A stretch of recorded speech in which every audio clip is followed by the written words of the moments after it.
Hey guys, you're watching Gregorio Girls Makeup. If you're new, my name's Shauna and I run this channel with my sister Devin.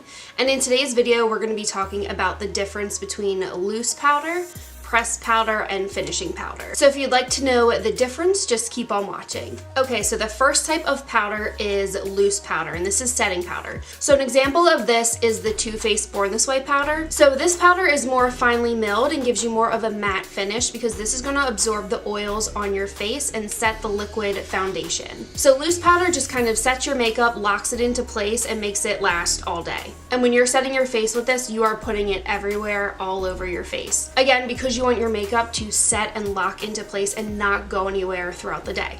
And a technique a lot of makeup artists use when they're applying setting powder to their clients is to, just with your powder brush. I've seen a lot of them use smaller brushes than this. This is the brush that I use every day because it's big and I can just set my face really quickly. So they just will dump the powder right into the cap and then dip into it. And they'll use like a press and roll motion on their client. So what this does is you don't want to swipe powder on your face because that swiping motion is going to pick up your foundation because it's liquid and obviously it's not set yet. So it's going to move it all around your face and you're going to have to basically redo everything. So the press and roll motion makes sure that you are actually pressing this powder into the skin so that the makeup locks into place.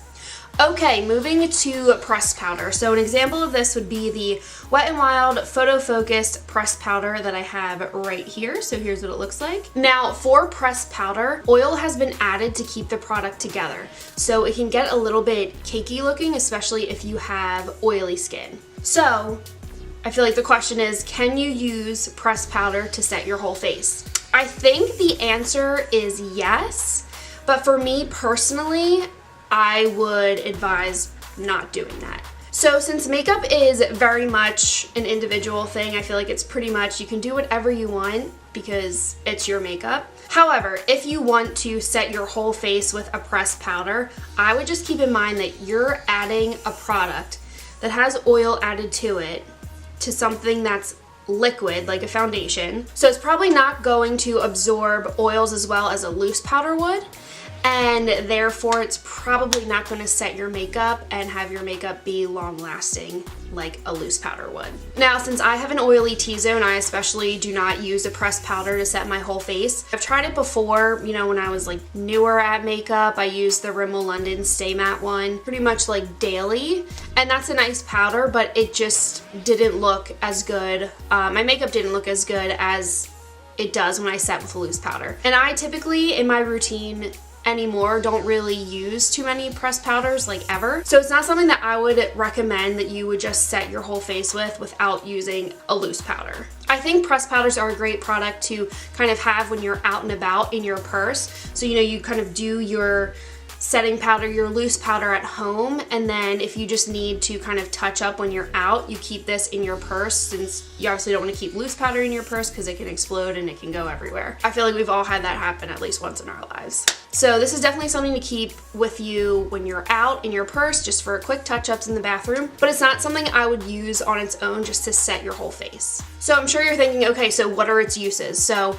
this is where I feel like pressed powder and finishing powder kind of have similar uses. There is a slight difference and I'll get to that later. But as far as pressed powder goes, if I was going somewhere where I wanted to take a lot of pictures, or you're going to an event where there's going to be a lot of photography, I would set my face with my loose powder and then take some pressed powder and say, I have big pores right here. Say you have fine lines or any type of texture somewhere. I would just take some of this pressed powder and kind of just dust it over those areas just to give my face a smoother finish. So definitely a product that's really good to use after your loose powder when you're going somewhere where there's going to be like a lot of photography, or you're going to want to take a lot of pictures of yourself with your friends, that type of thing. Alright, so moving to finishing powders. Now I actually used to think that pressed powders and finishing powders were the same thing.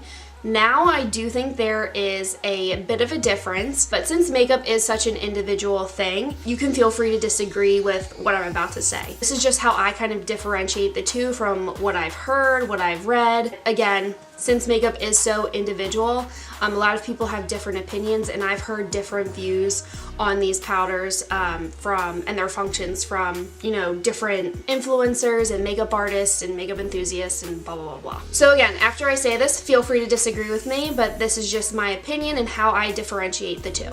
So I thought pressed and finishing powders were the same because a lot of finishing powders come in pressed form and they have a lot of the same functions. So finishing powder is something that you use after you have set your face with a loose powder. So again, it's something that you use to just give an extra, you know, flawless and smoothing effect to your skin. So again, it's going to help blur fine lines, texture, big pores, etc., which I feel like I said earlier, you can use a pressed powder for. But again, feel free to disagree. So to me, the way I kind of try and make it easy on myself to like categorize them in my head is that a true finishing powder has an actual finish or effect to it. So for example, something with a luminous finish to it. So something like the Hourglass Ambient Light Powder. And a finishing powder is something you really shouldn't use in place of a loose powder to set your whole face with, because they're not going to do the same things. It's not going to absorb the oil. It's not going to lock your makeup in place. It's not going to make it last long. Really, the point of what I'm going to call a true